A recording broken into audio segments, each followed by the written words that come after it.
ബൈക്കുകൾ തമ്മിൽ കൂട്ടിയിടിച്ച സംഭവത്തിൽ തർക്കം പരിഹരിക്കാനെത്തിയ യുവാവിന് മർദ്ദനമേറ്റു. സംഭവത്തിൽ 3 യുവാക്കൾ അറസ്റ്റിലായി. വണ്ടിപ്പെരിയാർ മൂങ്കലാറിലാണ് കേസിനാസ്പദമായ സംഭവം നടന്നത്. ബൈക്കുകൾ തമ്മിൽ കൂട്ടിയിടിച്ചുണ്ടായ തർക്കം പരിഹരിക്കാനെത്തിയ യുവാവിനാണ് മർദ്ദനമേറ്റത്.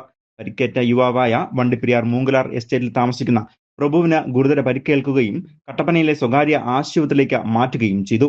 തുടർന്ന് വണ്ടിപ്പെരിയാർ പോലീസ് സംഭവത്തിൽ അന്വേഷണം നടത്തുകയും മ്ലാമല ഒറ്റപ്ലാക്കൽ വീട്ടിൽ സഹോദരങ്ങളായ ഷിഹാബുദ്ദീൻ, ഷറഫുദ്ദീൻ, അസറുദ്ദീൻ എന്നിവരെ പോലീസ് പിടികൂടുകയും ചെയ്തു. ഞായറാഴ്ചയാണ് സംഭവം ഉണ്ടാകുന്നത്. സംഭവത്തെക്കുറിച്ച് പോലീസ് പറയുന്നത് ഇങ്ങനെ: വണ്ടിപ്പെരിയാർ മൂങ്കലാറിൽ വെച്ച് പ്രതികളുടെ ബൈക്കും പ്രഭുവിന്റെ സുഹൃത്തായ ജോൺസൺ എന്നയാളുടെ ബൈക്കും തമ്മിൽ കൂട്ടിയിടിക്കുകയായിരുന്നു. ഈ സമയം വിഷയം രമ്യമായി പരിഹരിക്കാൻ വേണ്ടിയാണ് പ്രഭു സ്ഥലത്തെത്തിയത്. വിഷയം പരിഹരിക്കുന്നതിനിടയിൽ പ്രതികളിൽ ഒരാൾ പെട്ടെന്ന് തടിക്കഷ്ണമെടുത്ത് പ്രഭുവിന്റെ തലയ്ക്ക് അടിക്കുകയായിരുന്നു. തുടർന്ന് സംഘം ചേർന്ന് മർദ്ദിക്കുകയും ചെയ്തു.